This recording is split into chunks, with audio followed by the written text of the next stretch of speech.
आज से ठीक 17 साल पहले दिसंबर की 27 तारीख को कुछ ऐसा हुआ कि कराची का चेहरा ही बदल गया। आप सभी जानते हैं कि 27 दिसंबर को बेनजीर को शहीद किया गया था, मगर ये बहुत कम लोग जानते हैं कि उसके बाद क्या हुआ, स्पेशली कराची में। इस बारे में लोग कितना जानते हैं ये तो गूगल सर्च के रिजल्ट से ही पता चल जाता है। मैंने गूगल पर 27 दिसंबर लिखा तो ज्यादातर लोगों ने हॉलीडे सर्च किया है। मुझे ये भी हैरानी हुई कि 27 दिसंबर के हवाले से इंटरनेट पर बहुत ज्यादा आर्टिकल्स या फुटेजेस भी मौजूद नहीं है।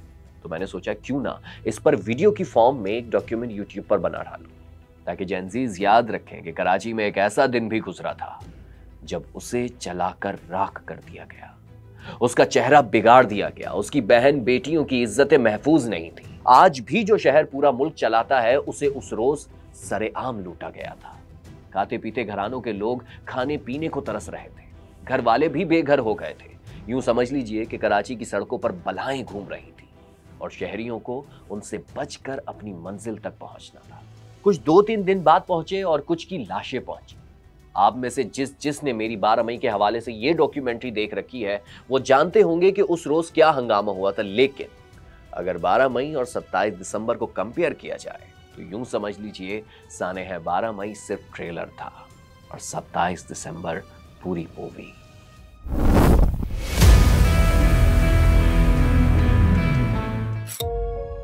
सुहेल उस रोज बहुत खुश था। आईने में खुद को देखते हुए अपनी टाई ठीक करते हुए बीवी से कहने लगा, अब तुम्हारी सारी ख्वाहिशें पूरी करूंगा। हाँ, करनी भी थी, क्योंकि सुहेल की बैंक में हैंडसम सैलरी पर जॉब लगी थी। उसने जल्दी से चाय का एक सिप लिया और तेज कदमों के साथ कहता हुआ निकल गया कि शाम को मुलाकात होगी।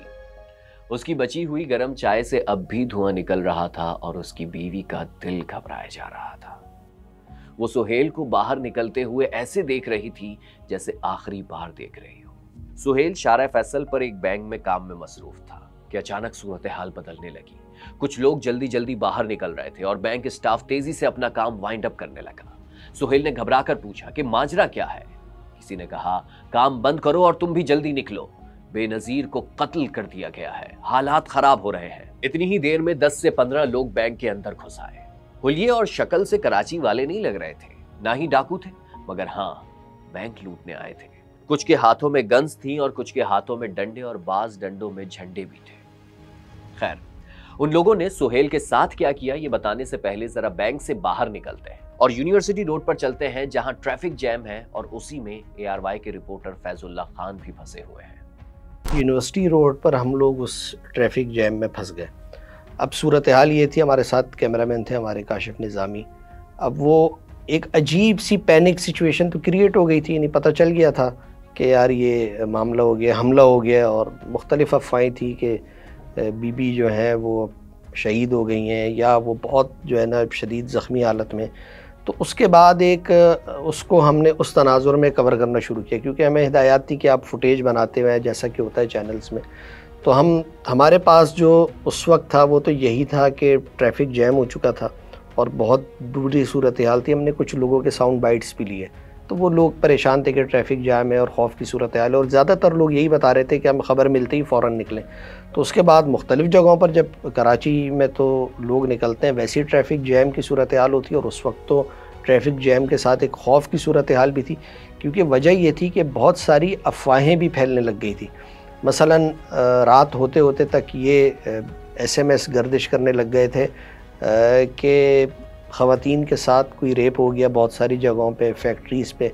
अच्छा, फिर लूट मार का भी एक मामला हुआ, वो तो यानी कई जगहों पर ATM मशीनें उखाड़ने की कोशिश की गई, चीज़ें की गई, और इस पैनिक सूरत हाल का फ़ायदा उठाकर जो जराइम पेशा लोग हैं वो भी निकले हस्बे मामूल, उन्होंने लोगों से मोबाइल वगैरह छीने। ये सूरत हाल कराची के हालात तो उन दिनों भी बहुत ख़राब ही थे। किमाड़ी पे वहाँ पे एक प्राइवेट बैंक था, उसके शीशे तोड़ दिए गए थे। खैर, वो तो जो ATM वगैरह के शीशे, अंदर से मशीन निकाल के बाहर खींच ली गई थी।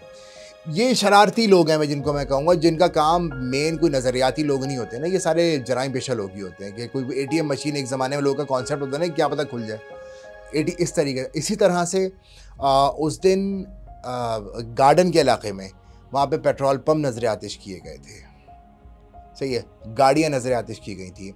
और एक मैं आपको बताऊं कि बसें यहाँ से लेके नीपा, अगर आप new M A Jinnah road पे जेल से जिसका आगाज़ होता है, पुरानी सब्जी मंडी हुआ करती थी, वहाँ से लेके नीपा तक, तो फ्लाईओवर्स वगैरह नहीं बने थे, लाइन से बसेस खड़ी थी, सबको आग लगाई हुई थी। शहर में मुख्तलिफ जगहों पे बहुत बड़े लेवल पे, इसके अलावा दुकानों पे तोड़ फोड़, गाड़ी जलाना तो यहाँ पे एक बड़ा कॉमन सा एक वो हो गया ना, जो कि आप हर जगह नज़र आ जाता है। जंगल में आग भी इतनी तेजी से नहीं फैलती जितनी तेजी से बेनजीर की शहादत की खबर फैली। अब कराची की सड़कों पर दो तरह के लोग थे, एक वो जो खबर मिलते ही दफातर, मार्केट्स, कोचिंग सेंटर्स या किसी और इदारे में फौरन छुट्टी होते ही सड़क पर निकल आए, और दूसरे वो जो इन मासूम लोगों को नोचने चले आए। खबरें ये भी फैली कि फैक्ट्री से निकलने वाली लड़कियों को भी नहीं छोड़ा गया। इस वक्त जो फैक्ट्रीज की छुट्टियां हुई थी तो उसमें जो फीमेल लेबर्स थी उनके साथ भी कुछ ज्यादती का निशाना बनाया गया था। इस किस्म के वाकयात भी रिपोर्ट एक कुछ मंजर आम पर आए थे, लेकिन उसके ऊपर कोई ना कोई विक्टिम, क्योंकि यूजुअली रेप केसेस में ना विक्टिम सामने आता है। जब विक्टिम सामने नहीं होता, मेडिकली चीज़ें प्रूवन नहीं होती, तो उसके खिलाफ कार्रवाई भी कहाँ से होगी। लेकिन अगर आप एक पर्सनल लेवल पे आप शहर में घूम रहे हैं, आप देख रहे हैं, तो ये वाकयात हुए हैं। कारखानों की छुट्टियां हुई थी, फैक्ट्रीज की छुट्टियां हुई थी, फौरी तौर पर लोगों को घर भेजने के लिए लगे थे, पूरे शहर का निज़ाम धर्मभरम हो गया था, ट्रांसपोर्ट बैठ गया था। उस रोज सड़क पर मौजूद लोगों का हौलनाक वाकयात अपनी आंखों से देखना किसी ट्रॉमा से कम नहीं था। उन्हीं में एक शहरी ज़िशान भी शामिल था। जब हम गुलशन जोगी पहुंचे ना, तो एक मोमेंट पे ऐसा हो गया था कि यार या तो अब घर जाएंगे या अब डायरेक्ट अल्लाह मियां के पास जाएंगे। मतलब मौत को अपनी आंखों के सामने एक्सपीरियंस किया था उस दिन। वह ये था कि सामने से स्ट्रेट फायर हो रहे थे, मतलब बिला असर कि मतलब कोई असर नहीं था कि भाई बच्चे हैं, बड़े हैं, ख़वातीन हैं, कोई असर नहीं था। एक तरफ से जो है वो लोग भागते हुए आ रहे थे, गाड़ियों के शीशे तोड़ रहे थे, दूसरी तरफ से जो है वो फैमिलीज़ को बाहर निकाल के उनको मारा जा रहा था। मतलब बच्चा, बूढ़ा, जवान, किसी पे रहम ही नहीं किया जा रहा था। बस उनका वल्लाह वाला मोटिव ये था कि भाई अब किसी तरह जो है ना इनको भी मारना है। जलाओ गिराव हो रहा था। अच्छा, लोग हमारी तरफ बढ़ ही रहे थे। तो हुआ ये था कि मामू ने हमें बोला कि भाई तुम जो है ना, तुम और बीच में हमारी कज़न्स बैठी थी, उनको बोला भाई तुम लोग जो है ना किसी तरह नीचे छुप जाओ, बाकी मैं देख लेता हूँ। अब मसला ये था कि फायरिंग इतनी तेज़ हो रही थी और डंडे बार बार मारे जा रहे थे गाड़ियों में। वो आवाज़ जो थी ना, वो आवाज़ समझे एक दिल दिला देने वाला वाक़या था कि भाई आप एक बच्चे हो और आपके सामने एकदम से जो है ना जलाओ गिराव हो रहा है। आप अपनी आंखों के सामने फैमिलीज़ को कत्ल होते हुए देख रहे हो, उनकी गाड़ियों को जला रहे हैं, बच्चों को मारते हुए देख रहे हो। तो ये जो एक फीलिंग्स थी ना, ये समझे ऐसी थी कि एक जहन में एक छाप बन गई है। हवाई फायरिंग लातादाद जो कि एरियल फायरिंग हुई थी, और उसकी वजह से लोग इंजर्ड और हलाक भी हुए थे, उसकी कोई अकाउंटेबिलिटी नहीं हुई है। सही है। इसी तरह से डकैतियाँ बहुत हुई हैं, लोगों की दुकान तोड़ के उनके जो गले हैं वो निकाल के ले गए थे लोग। ये कहीं भी चीज़ बची नहीं है। 27 दिसंबर को जो भी जो जराइम पेशा नासिर थे, क्योंकि वो इन दिनों में खुसूसी तौर पे, ये माजी में भी देखा गया है, वो बाहर आ जाते हैं। आने के बाद में जो शहर में जो एक लहर चल रही है उसी का पार्ट बन के अपना काम सीधा कर जाते हैं। और यहाँ हुआ है अनफॉर्चुनेटली ये कि वहाँ पे उस दिन कानून की जो रिट होती है वो कहीं भी नज़र नहीं आई थी। अभी सूरज गुरूब नहीं हुआ था मगर आसमान धुएं से काला होना शुरू हो गया था, क्योंकि शारा फैसल के एक कोने से लेकर दूसरे कोने तक, यूनिवर्सिटी रोड हो, राशिद मिन्हास रोड, शारा पाकिस्तान या कराची का कोई भी कोना जलाकर राख कर दिया गया। और ये लोग कोई बाहर से नहीं आए थे, ये कराची के कोनों में ही कहीं बैठे इस शहर में कमा खा रहे थे और अब मौका मिलने पर इसे लूट कर खा रहे थे। हद ये थी कि ट्रेन की पटरियां तक उखाड़ दी गई, रेलवे स्टेशंस को आग लगा दी गई। यूं तो पूरा पाकिस्तान ही बेअमनी की लपेट में आया था, मगर क्या कहिए कि कराची से जाने क्यों ऐसी दुश्मनी है कि कमाना खाना भी इसी से है और मिटाना भी इसी को है। चलिए आपको अब इसी शहर के एक नामवर फोटोग्राफर जाहिद हुसैन साहब की कहानी सुनाता हूँ। उन्हें बीबी की तदफीन कवर करने के लिए गड़ी खुदा बख्श पहुंचना था और वो पंजाब में थे, मगर इधर उधर फोन घुमा रहे थे कि कहीं से रास्ता मिल जाए। उसने कहा जाहिद भाई बहुत मुश्किल है, आप नहीं पहुंच पाएंगे। यहाँ से लोग बता रहे हैं दादू तो पूरा ही बंद किया हुआ लोगों ने, बुरा हाल है वहाँ तो, और आप किस तरह से आएंगे। रॉयटर के ड्राइवर से मैंने कहा जाना है, उसने कहा मैं तो नहीं जाता, रात से मैं सुना हंगामे हो रहे हैं। और राइटर के एम्प्लॉय वो एक्ट है, उसके तहत आप इनकार कर सकते हैं, यानी कोई भी इनकार कर सकता है किसी जगह, अब उसको जान का खतरा है तो मना कर सकता है। मैंने ज़्यादा जोर नहीं दिया उसको ड्राइवर पे, लेकिन मैंने ये ज़रूर कहा कि ये अच्छा, उस वक्त खबरें आ रही थी कि पेट्रोल पंप सब बंद हो गए, पेट्रोल नहीं मिल रहा। बेटा गया 2 पेट्रोल पंप पे नहीं था पेट्रोल। मैंने कहा कितना है? उसने कहा कि हैदराबाद तक जा सकते हैं बस तकरीबन। मैंने यार ये थोड़ा मसला होगा। हैदराबाद वाले स्टिंगर को मैंने कहा भाई क्या हुआ? बोला भाई इधर का तो रुख ना करना। पूरा मैं 10 मील तक गया सुपर हाईवे पे, कोई जगह नहीं है जहाँ हंगामा नहीं हो रहा है और लोग सड़कों पे। क्या भाई? लेकिन उस दौर के सहाफियों में काम की लगन का ये आलम होता था कि जान खतरे में डालकर निकल पड़ते थे। जब हम पहुंचे हैं जामशोरों पे तो बेटे ने कहा कि बस अब ये 20-30 मिनट से ज़्यादा नहीं मैं जा सकूँगा। वहाँ जामशोरों पे वो पेट्रोल पंप पे रुकवा दी मैंने गाड़ी। वहाँ मैंने उसको बोला जहांगीर को कि यार ज़रा बात तो करो उससे। अंदर हो गया। उन्होंने कहा बाबा नहीं कोई नहीं है, सब बंद है। उसने कहा भाई कोई इधर कोई मालिक वालिक है तो बात कराओ हमारी यार। बोला वो अंदर सो रहा है। वो अंदर चला गया।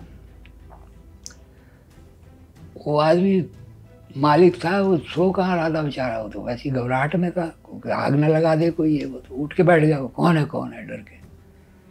तो उसने बोला भाई वो साहब आए। उन्होंने कौन साहब है? उसने कहा वो असिस्टेंट कमिश्नर हैं, वो कह रहे हैं पेट्रोल दो। बोला साहब को इधर लाओ। वो मेरे पास आया। उसने कहा मैंने बोला है कि असिस्टेंट कमिश्नर आए हैं तो आप असिस्टेंट कमिश्नर हैं। मैंने कहा अच्छा चलो। साथ में जो था फैसल ने बोला मैं आऊँ। मैंने कहा इधर ही बैठो, हम 2 जा रहे हैं।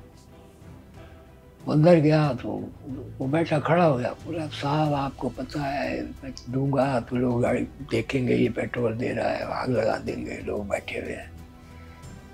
मैंने कहा पागल आदमी, ये तुम्हारा ये पेट्रोल पंप नहीं रहेगा, मेरा पहुंचना ज़रूरी है वहाँ पे। चीफ मिनिस्टर साहब ने बुलवाया है वहाँ पे। जो मैंने थोड़ा तेज़ लहजे में बोला ना, उसने उसको आवाज़ दी। वाया बोला साहब को 10 लीटर डाल दो। तो मैं उसके पास ही खड़ा हो गया। मैंने कहा तुम ऐसे ही डर रहे हो। और जहांगीर उसके साथ चला गया। उसको बोला उसने यार फुल करो ना, ये साहब बहुत काम का है, मैं तुम्हें इसका नंबर दूंगा, कोई काम हो, कोई बंदा छुड़वाना हो तो काम आएगा तुम्हारे। तो उसने फुल कर दी। आए वो, तो मैंने कहा भाई पैसे ले लो। वो पैसे नहीं ले रहा था। मैंने कहा कि पैसे दो, ये पैसे पकड़ो। और हम कमिश्नर विश्नर नहीं है, हम अखबार वाले हैं। वो तो गालियाँ देने लगा। लेकिन फिर ठंडा हुआ। फिर उसने कहा तुम किधर जा रहे हो? हमने कहा बीबी की तदफीन पे जा रहे हैं। बोला रुको यार रुको। ये पैसे निकाल, उधर से फूल लेके मेरी तरफ से बीबी की कवर पे डाल देना। अरे मैंने कहा तूने हमारे लिए इतना एहसान कर दिया है, हम डाल देंगे, तेरे से वादा करते हैं, पैसे रखो। एक तरफ ये मोहब्बत थी और दूसरी तरफ मोहब्बत के नाम पर लुटेरे अपना काम दिखा रहे थे। उधर यूनिवर्सिटी रोड पर फंसे फैजुल्ला खान को बहन की कॉल आती है। भाई हमें जो है ये यूनिवर्सिटी बंद कर रहे हैं और ये लोग हमें कह रहे हैं कि आप लोग जाएं, और ये मामला हो गया। अब हम क्या करें, हमारी कुछ समझ में नहीं आ रहा। अब मैं जिस तरह से फंसा हुआ था मैं भी कुछ नहीं कर सकता था। यानी वो फिर ये हुआ कि वो अपनी वो चंद दोस्तों के साथ वो पैदल सफ़र करना शुरू किया। यानी कोई गाड़ी नहीं, ट्रैफिक तो सारा जैम, और वो एक खौफ की हालत में कोई, मेरा ख्याल है कि आधा घंटे 1 घंटे तक का सफ़र करके किसी महफूज जगह पर, यानी एक उनकी जो साथ पड़ती थी दोस्ती, उनका करीब जौहर में घर था, तो वो वहाँ पर जाकर फिर वो रहे। तो इस तरह से कई लोग थे जिन्होंने रातें कहीं और गुजारी और वो रहे कहीं पर, और कई लोग तो सड़कों पर ही, उनकी गाड़ी का पेट्रोल वगैरह ख़त्म हो गया। और फिर ये कैफियत अगले रोज़ ये थी कि जब वो हंगामा आराई बढ़ चुकी थी, उसके बाद तो फिर वो जहाँ तक हमने देखा कि कई गाड़ियों को, ट्रॉलर्स को, ट्रकों को आग लगाई गई और रेलवे तनसीबात को जो है नुकसान पहुँचाया गया। तो फिर ये कैफियत थी। उसके अगले 2-3 दिन तक शहर तो मुकम्मल तौर पे बंद था। यानी फिर मेरे एक दोस्त ने मुझसे रब्ता किया, वो कहीं पंजाब से आए हुए थे, हॉस्पिटल का कोई मामला था। तो वो जिस गेस्ट हाउस में रुके थे तो वहाँ उनके पास खाने की चीज़ें ख़त्म हो गई थी। तो उन्होंने मुझे कॉल की कि यार इस तरह से मैं आया हुआ हूँ और मेरी तो कुछ समझ में नहीं आ रहा। तो फिर मैंने उनको बोला कि आप कराची प्रेस क्लब तक आ जाएं। तो वो कहने लगे यार बाहर बहुत अजीब से हालात हैं, मैं तो कुछ समझ में नहीं आ रहा। तो मैंने कहा आप थोड़ा हिम्मत करके आ जाएं अपनी वाइफ को लेकर, यहाँ आपको हम खाना वगैरह भी खिलाएंगे और बाकी चीज़ें भी देखते हैं। तो फिर वो किसी न किसी तरह प्रेस क्लब तक पहुँचे, तो उनकी हालत ख़राब थी। और फिर उनको प्रेस क्लब में उस वक्त मुझे अच्छी तरह से याद है कि जो मुसलसल बंदिश हुई 2-3 दिन तक, प्रेस क्लब में खाना ख़त्म हो चुका था। यानी वो सूरत हाल ही हो गई थी कि सिर्फ उबले हुए चावल मिल रहे हैं या कोई दाल बची हुई है, तो उनको भी मैंने उसी में अकोमोडेट किया कि आप जो थोड़ा यही है इस वक्त, तो क्योंकि पूरा शहर बंद पड़ा था। उधर ज़ीशान जो कि अपने मामू के साथ घर जाने का रास्ता ढूंढ रहा था, वो यूनिवर्सिटी रोड पर क़यामत सुग़रा का मंजर बयान करता है जो आज भी उसके जहन में ताज़ा है। गुलशन चौक जब हम पहुँचे ना, तो उस वक्त फुटपाथ था वहाँ पे ना, तो मामू ने क्या किया, अपनी हाईएस्ट जो है ना फ़ौरन से फुटपाथ पे चढ़ा के वापसी वाले रोड पे ले आए, जो वापसी हसन स्क्वायर जा रहा था। तो मामू ने कहा कि भाई हम जो है ना इसको डायरेक्ट खाला के घर चल लेते हैं, हालात बहुत बिगड़ रहे हैं। अच्छा, एक तरफ हमारी खाला के घर वाले थे जो कि हमारा वेट कर रहे थे, क्योंकि सिग्नल फ़ोन लग नहीं रहे थे, और एक तरफ मेरे घर वाले थे जो कि हमारा वेट कर रहे थे। क्योंकि भाई हम बीच में फंसे हुए थे। अच्छा, हमारे आगे थी एक बस, मिनी बस ना, ज़ाहिर वो भी स्पीड में थी, उसमें भी जो पब्लिक थी, आम लोग, बच्चे वगैरह बड़े। तो एकदम क्या होता है कि उस बस पे ना स्ट्रेट फायर होता है। जैसे ही उस बस पे स्ट्रेट फायर होता है ना, तो वो बस डायरेक्ट जाके लगती है फुटपाथ पे। उसी के पीछे हमारी गाड़ी थी, वो गाड़ी वहाँ लगती है। हमारी गाड़ी लगते लगते मामू ने जो है ना एकदम ब्रेक मारते हैं, तो जब पता चलता है कि भाई वो जो बस वाले जो आगे लोग बैठे थे ना वो मर चुके हैं। तकरीबन हसन स्क्वायर से लेके गुलशन चौरंगी तक का सफ़र होता है 5 मिनट। इस पूरे जगह पे हम लोग को तकरीबन पौन घंटा लगा था, आराम से लगा था। फिर जब हम वापसी घर की तरफ आने लगे, क्योंकि हम अपने घर तो पहुंच नहीं सकते थे, तो हमारी खाला का घर था हसन स्क्वायर पे, तो फैसला ये हुआ कि भाई हमें वहीं जाए, हम जो है वहीं चले जाते हैं। तो इस पूरे जो दौरानिया था ना, इसमें तकरीबन हमें 2 घंटे लग गए थे। सिर्फ जो 5 मिनट का सफ़र था ना, वो हमारा तकरीबन समझे 2 घंटे में ख़त्म हुआ। मेरी आंखों के सामने कत्ल हो रहा है, मेरी आंखों के सामने जलाओ गिरा हो रहा है, ख़वातीन को मारा जा रहा है, मर्दों को मारा जा रहा है। मतलब एक होता है कि मारना, एक होता है ना कि जला देना। ये वो सब हमने अपनी आंखों से एक्सपीरियंस किया उस दिन। उस रोज पुलिस थानों के अंदर अपनी हिफाजत कर रही थी और सिक्योरिटी फोर्सेस सरहदों की। हालांकि सरहदों के अंदर बदमाशों ने हदें पार कर दी थी। 3 दिन तक सड़कों पर लूटमार चलती रही। पन्नू आकिल पर खड़ी ट्रेन को आग लगा दी गई। कराची से पन्नू आकिल, दादू, कोटरी, लाड़काना समेत कई स्टेशन और ट्रेन के इंजन जला दिए गए। रेलवे को 10 अरब रुपए का नुकसान पहुंचा। आपको इंट्रो याद है, मैंने सुहेल का जिक्र किया था जिसकी नौकरी का पहला दिन था, मगर अफसोस ये है कि उसकी जिंदगी का भी वो आखिरी दिन था। बैंक में लूटमार करने वालों ने वापस भागते हुए सुहेल के सर पर रॉड मार दी। पूरे शहर की तरह वहां भी कोई रेस्क्यू या सिक्योरिटी एहलकार नहीं पहुंच सके। खून बहता रहा और नौजवान की सांसें बंद हो गई। 3 दिन उसकी बीवी राह तकती रही, आंसू बहाती रही। चौथे दिन लाश घर पहुंची तो उसे मालूम हुआ कि वो बेवा हो गई है। जी हाँ, उस रोज सिर्फ बिलावल की मां ही दुनिया से नहीं गई, बल्कि फायरिंग के वाकयात में 50 से 60 माओं से उनके बच्चे छीन लिए गए।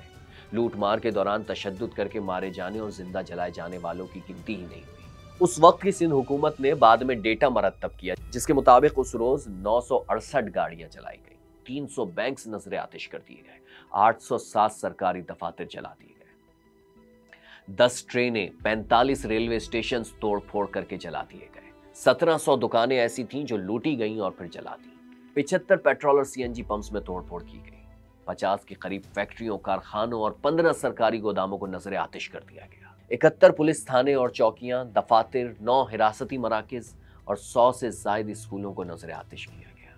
65 घरों पर हमले किए गए, जिनमें जैकबाबाद और लाड़काना के डीसीओस के घर भी शामिल है। उस दिन मुल्क में ना कोई हुकूमत थी और ना उन्हें रोकने के लिए कोई सिक्योरिटी फोर्स। अलबत्ता बाद में सियासत शुरू हुई तो पीपल्स पार्टी के कारकुनान के खिलाफ मुकदमात दर्ज कर लिए गए। थरपारकर, कश्मोर, खैरपुर, जैकबाबाद, नवाबशाह, नौशेरो फिरोज और दीगर अजला में पीपल्स पार्टी के कारकुनों की गिरफ्तारियों के लिए छापे मारे गए। पीपल्स पार्टी के रहनुमाओं ने शोर मचाया कि लीडर भी हमारी शहीद हुई और कारकुन भी हमारे गिरफ्तार किए जा रहे हैं, जिसके बाद सिंध हुकूमत ने दावा किया कि अगर कोई सियासी कारकुन जलाओ गिराओ में मुलव्वस ना हुआ तो FIR से नाम खारिज कर दिया जाएगा। कुछ अरसे तक यही सियासत चलती रही। फिर वक्त गुजरता गया, दौर बदलना शुरू हो गया, यादों पर धुंधलाहट छा गई। ये सब किसने किया ये मालूम होना तो छोड़िए, ऐसा कुछ हुआ भी था, लोगों के जहनों में ये भी मिटने लगा। मगर यकीन कीजिए, उस रोज जो सड़क पर था, जिसने लोगों को मरते और मौत को अपने सामने देखा, वो ये मंजर कभी नहीं भूल पाएगा।